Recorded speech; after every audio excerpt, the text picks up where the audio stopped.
Well, let's talk about one form of his self-interest. So I've said a million times on the show, doesn't seem to care if, hundreds of thousands of additional people, millions of additional people get COVID, except possibly one himself, and he got it. So that has obviously, affected the country at large, but it affected you personally because you were actually at the debate last week when he apparently might have had COVID.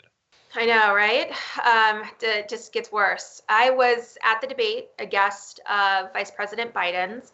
I agreed to take that invitation underneath the very clear understanding that every single person in that room would have just had a COVID negative test. I and everybody else managed to get there in time to go through the process to get my test results, put on my mask, and enter into the space together. When I later saw the Trump family entering in without masks on, it enraged me. It made me feel a little scared. But then I thought, well, at the very least, we've all gotten negative tests. So I think that this is just a stunt for them to continue to downplay the efficacy of mask wearing. But then to learn a couple of days later that they arrived so late that they couldn't have tests, it just was a blow to my already scarred heart, not only because of my own health, but because of the health of every single person in that room, from congressional members to janitors and workers. This is this man has no regard for human life. But thankfully, since then you have been tested, and you thankfully have come out. You do not have COVID, correct?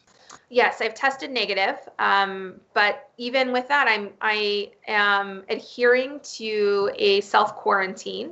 There are such things as false negatives, and I couldn't imagine potentially being a carrier that passes this on to somebody else. So I am continuing to quarantine at home until that 14 days has gone by. Yeah.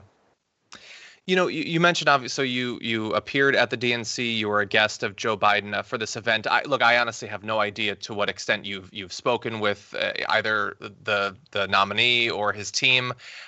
Do you have reason to believe, if November goes, a particular way and Trump transitions out, what do you think that could mean for the country's response to the pandemic, which in all likelihood is still going to be raging, come inauguration? Yeah, absolutely. The pandemic will still be raging, unfortunately, come January.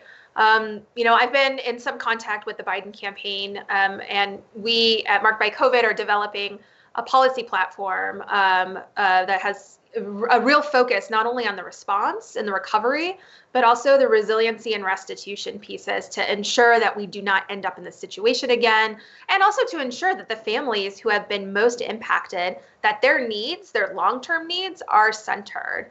And I look forward to being able to, advocate and work with an administration that has a care and a concern for public health.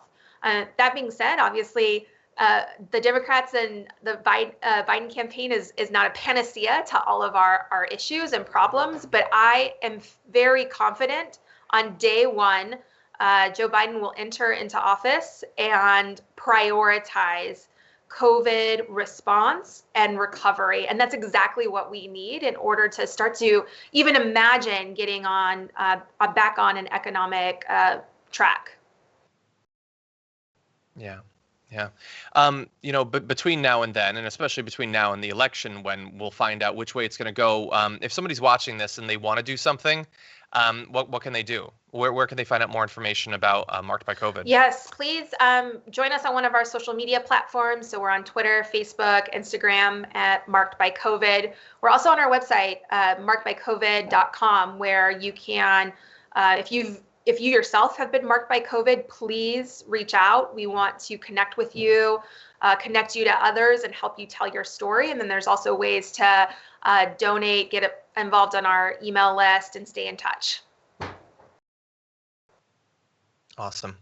Well, look, we really appreciate the work that you're doing. The stakes literally couldn't be any higher. And, thank you for joining us on the show today, Kristin. We really appreciate it. I really appreciate being here. Thank you so much for telling my story.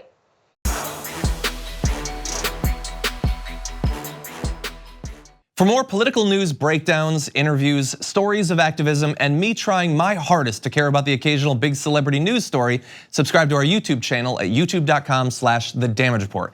And you can ring the bell wherever it is so you don't miss anything.